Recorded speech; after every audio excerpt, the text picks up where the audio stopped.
Equipment safety training is one of the best things you can do to stay safe while at work. Not only is it important for your own health and safety, but legislation requires training certificates for all people who operate powered mobile equipment. If it's your first time taking an equipment training class, we know it can be a confusing process to get through. Today we are going to answer some of our most frequently asked questions regarding our equipment training classes to help you get started. Number 1, who needs to take training classes? If you are operating equipment of any kind, you need an operator certificate. Whether you've been operating forklifts for decades, or it's going to be your first time even seeing a machine, a valid operator certificate is required.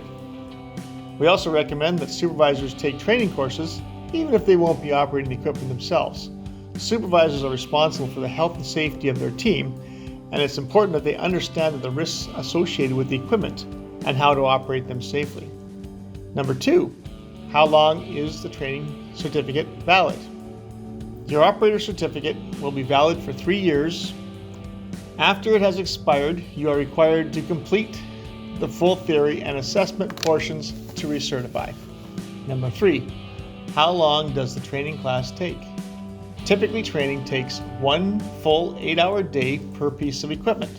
This is broken down into 4 hours of theory training and approximately 4 hours of hands-on. Your hands-on experience may be shorter depending on your previous experience and the size of the class.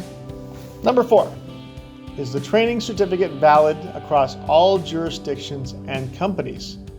Your certification is required if your job or task changes, or if there's been a previous near miss or accident. It is highly recommended that all new hires or transfers from other jurisdictions are retrained regardless of when they received their certificate last. Number 5, is online training good enough?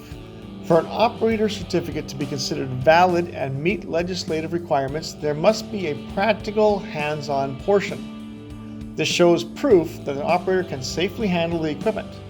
Online theory training is considered as awareness training and is not recognized as a full certificate. As you can see, there are a lot of important things to know about equipment safety training.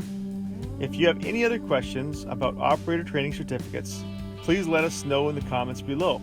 Thanks for watching and have a safe day. Stack it, reach it, lift it, Leavitt.